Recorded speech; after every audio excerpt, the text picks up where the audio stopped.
They were arguably the first popular cult of the modern internet age, with their eyes set on the stars and space. Yet Marshall Applewhite and his devoted following were also determined to keep a disturbing date with destiny. This is Unveiled, and today we're uncovering the extraordinary story of the Heaven's Gate alien cult. Are you a fiend for facts? Are you constantly curious? Then why not subscribe to Unveiled for more clips like this one, and ring the bell for more fascinating content. The origins of Heaven's Gate date back to the heyday of the New Age movement of the 1970s, a time when many people were searching within themselves in order to achieve personal growth or enlightenment.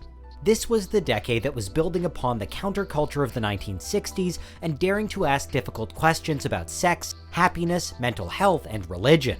Yet this was also a time when cults and communes around the world, already enjoying a burst of popularity and mainstream attention, began to make headlines for other reasons, particularly with regard to the darker sides of their membership. For their part, many ex-members of Heaven's Gate have since highlighted how many of those in the group were seemingly well-adjusted and grounded individuals. Joan Culpepper told People magazine in 1997, for example, how Heaven's Gate founders Marshall Applewhite and Bonnie Lou Nettles primarily had a message that connected with people who, in her words, quote, weren't losers with low self-esteem. While various other cults had been known to prey on insecurities, to lure in the desperate or maladjusted, promising them love, acceptance, and a place to belong, before feeding in sex, drugs, and violence as they gained more members, it seemed as though Heaven's Gate didn't exactly follow the stereotype. Once you were inside, it primarily promoted abstinence and a life free from vice, searching instead for a plane of existence Applewhite and Nettles referred to as Tela, an acronym for the evolutionary level above human, which became more simply known as the next level. Heaven's Gate members then seemingly started off on a simple quest for a higher experience, but their path to get there turned out to be confusing, difficult, and incredibly dangerous. Their core beliefs were tied into the idea that planet Earth, and by extension humans, were living on borrowed time. They believed that the world would ultimately be recycled or swept away by the year 2027.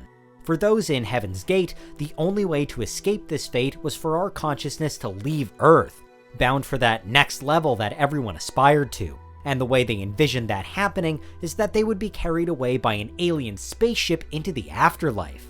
This dedication to a science fiction narrative became central to defining Heaven's Gate. Eventually, the group went even further with the concept, dedicating themselves to the idea that God was, in fact, an extraterrestrial. As such, Heaven's Gate members believed that reaching heaven required you to eliminate your own human behavior as much as was possible. Only then could you hope to reach Tela. In reality, this meant forsaking their families, their friends, and their possessions when they became members of the cult. From these foundations, the group melded their sci-fi ideals with apocalyptic imagery from the Bible, even going so far as to believe that evil aliens, called Luciferians, would battle against Heaven's Gate en route to the next level.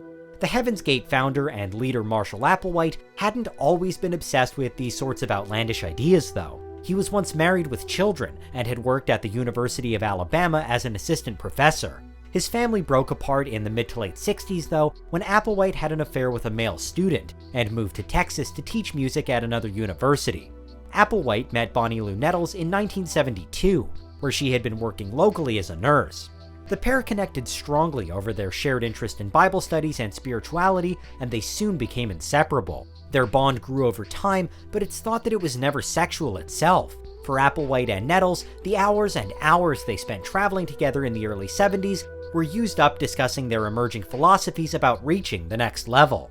They did have a few run-ins with law around this time, once getting arrested for credit card fraud, and Applewhite even did time in prison for failing to return a rental car while in Missouri. But they mostly kept a low profile. That would soon change, however. Before long, Nettles and Applewhite had started to gain a following, mostly of generally like-minded folks the pair met at various meditation groups. At the time of Heaven's Gate's inception, a couple of alternative names were used at first, including Total Overcomers Anonymous and Human Individual Metamorphosis, before the Heaven's Gate moniker was agreed upon. Meanwhile, Marshall and Bonnie also answered to alternate names like Bo and Peep or Doe and T, in their newfound positions as group leaders. The early days saw the group with 20 or 30 members, most of whom had left their spouses and children behind to wander, commune-style, across the United States. They often found work in local towns, and camper vans were eventually procured for travel. It's said that Heaven's Gate tried to keep their preaching relatively low-key at this early stage, however, mostly because the concerned relatives of some of those initial members were actively trying to track them down.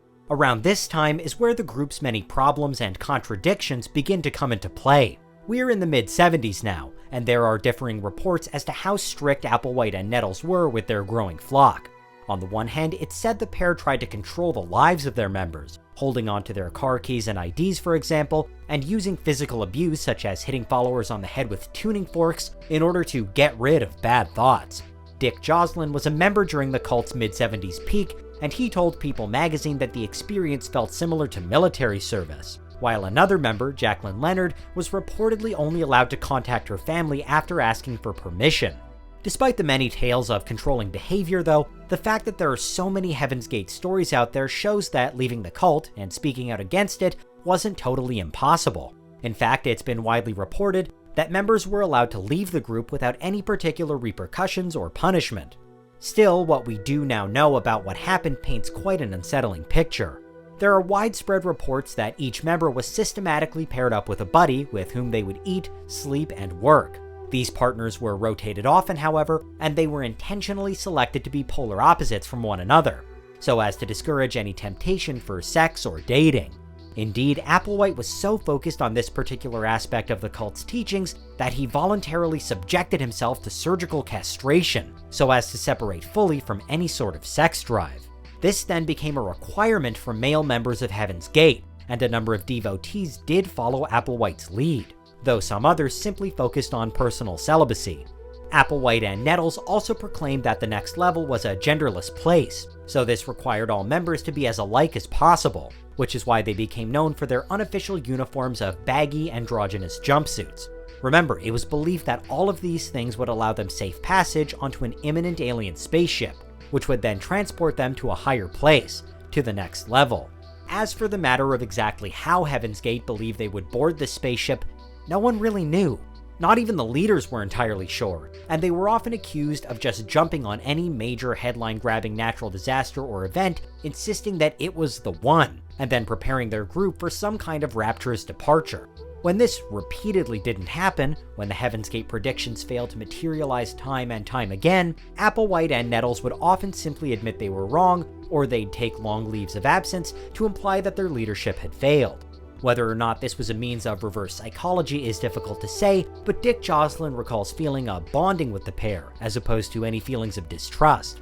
Things truly began to change for the worse though in 1985, when Bonnie Lou Nettles passed away with cancer, leaving Applewhite as the sole leader of Heaven's Gate. From here, over the next 12 years, the cult took another new direction, leading to its ultimate infamous demise. It's here where the random fixation on natural disasters and the idea of the next level gained a new, sharper focus, settling on the Hale-Bopp comet, which was due to make its closest flyby of Earth in April 1997. History tells us how that flyby, one of the brightest seen in modern times, is now linked with a mass ritual suicide of Heaven's Gate members. But how did Applewhite and his followers reach that harrowing end? The hubbub around the Hale-Bopp event was unlike anything before it. The comet's trip to Earth was already big news in astronomy and space communities at the time, but as these were the early days of the internet revolution, it gradually captured the attention of millions more people around the world, with websites experiencing massive traffic from viewers wanting as much information as possible. But for Heaven's Gate, the comet took on an even greater meaning. The group believed that the spaceship they had always suspected would arrive, the one to take them to the next level, was flying behind Hale-Bopp, so that while everyone else was watching the skies, they could hitch a ride to their destiny. They believed, though, that the way to do that was to commit suicide. They saw this as a way to free their souls from the body to join together in Tela, the evolutionary level above human. Heaven's Gate was relatively out in the open at this point. The group had taken out ads in newspapers, for example, and broadcast videos about themselves around the world via satellite. The cult had also harnessed the early potential of the internet, with some members partially funding operations via a web design business called Higher Source. The Heaven's Gate official website is still online today, in fact, as part history lesson and part memorial, but at the time it was a key tool in getting their message and story known. Your only chance to survive or evacuate is to leave with us. Late March of 1997, shortly before the Hale-Bopp flyby, signified the closing of Heaven's Gate, as Marshall Applewhite and 38 other members shot exit videos to loved ones and ate a Last Supper together at a local restaurant before spending a number of days committing ritual suicide at a California mansion. Their actions were staggered between two groups of 15 and a final group of 9, with members drinking down a cocktail of barbiturates and vodka as Hale-Bopp was making its closest arc towards Earth. All members wore black clothing with matching Nike sneakers, the design of which was discontinued shortly after the tragedy. To coincide with the Heaven's Gate love of science fiction, armbands reading Heaven's Gate Away Team were also worn as a nod to the classic Star Trek TV series. The fate of Heaven's Gate today ranks as one of the most chilling and tragic cult stories in American history, preserved as a warning for what can happen when just one or two people can convince countless others to follow them. What started as a seemingly grounded group turned into one of the most disturbing examples of blind faith. And that's what happened to the Heaven's Gate alien cult. Let me say that our mission here at this time is about to come to a close. What do you think? Is there anything we missed? Let us know in the comments, check out these other clips from Unveiled, and make sure you subscribe and ring the bell for our latest content.